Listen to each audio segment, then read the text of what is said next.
Following Monday's historic stock market downturn, many politicians and so-called economic experts rushed to the microphones to explain why the market crashed and to propose solutions to our economic woes. Not surprisingly, most of those commenting not only failed to give the right answers, they failed to ask the right questions.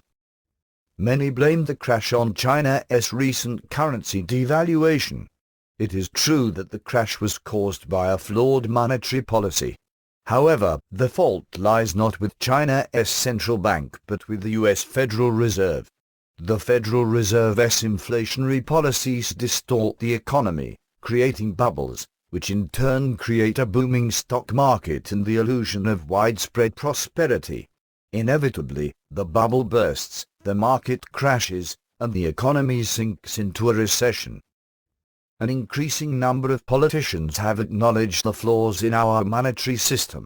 Unfortunately, some members of Congress think the solution is to force the Fed to follow a rules-based monetary policy. Forcing the Fed to follow a rule does not change the fact that giving a secretive central bank the power to set interest rates is a recipe for economic chaos. Interest rates are the price of money, and, like all prices, they should be set by the market, not by a central bank and certainly not by Congress. Instead of trying to fix the Federal Reserve, Congress should start restoring a free market monetary system. The first step is to pass the Audit the Fed legislation so that people can finally learn the full truth about the Fed.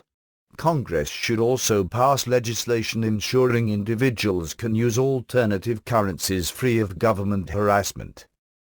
When bubbles burst and recessions hit, Congress and the Federal Reserve should refrain from trying to stimulate the economy via increased spending, corporate bailouts, and inflation. The only way the economy will ever fully recover is if Congress and the Fed allow the recession to run its course.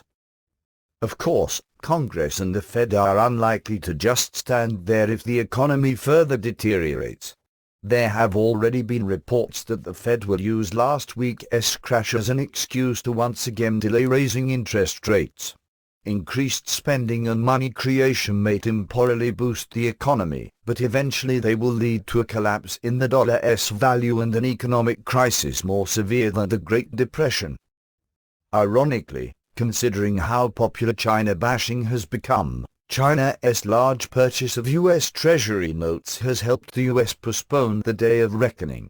The main reason countries like China are eager to help finance our debt is the dollar's world reserve currency status.